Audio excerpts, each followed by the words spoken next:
الاختصار بقى اللي معانا النهارده في الإكسل من أهم وأجمد الاختصارات اللي هتشوفها في حياتك. فكرة الاختصار إن أنت بتبدأ تحط كود معين في الملف اللي أنت شغال عليه، بتدّي له وقت معين إن هو يفضل شغال، وأول ما ييجي عند الوقت ده يبدأ يفصل الشيت تلقائي. بمعنى أول ما بتفتح الشيت وليكن مثلًا أنا اديت للشيت ده مدته 10 دقايق، أول ما بتفتح الشيت بيبدأ إن هو يعد ال10 دقايق، وأول ما ييجي عندها يبدأ يفصل تلقائي أو أوتوماتيك. طبعًا بتقدر إن أنت تحدد المدة اللي الشيت يقعد شغال عليها، تقدر إن أنت تتحكم في المدة دي سواء إن هي مثلًا ساعة، ساعتين، 10 دقايق، نُص ساعة، اللي أنت عايزه. يالّا بينا نروح نشوف الاختصار. وليكن مثلًا أنا عندي شيت زي ده وعايزه بعد 5 دقايق يبدأ يفصل تلقائي. أول حاجة هاجي كده أضغط على Alt F11 عشان أفتح الVBA. بعد كده هاجي عند This workbook وهابدأ إن أنا أضيف الكود ده، وطبعًا هاسيب لكم الأكواد أسفل الفيديو. بعد كده هاجي عند Insert وعند model وهابدأ أضيف كود تاني. زي ما إحنا شايفين كده أنا ضِفت الكود.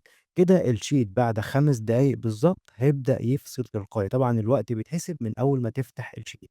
بعد ال5 دقايق بيروح قافل تلقائي. طب إزاي بقى تتحكم في الوقت تخلّيه أكتر من 5 دقايق؟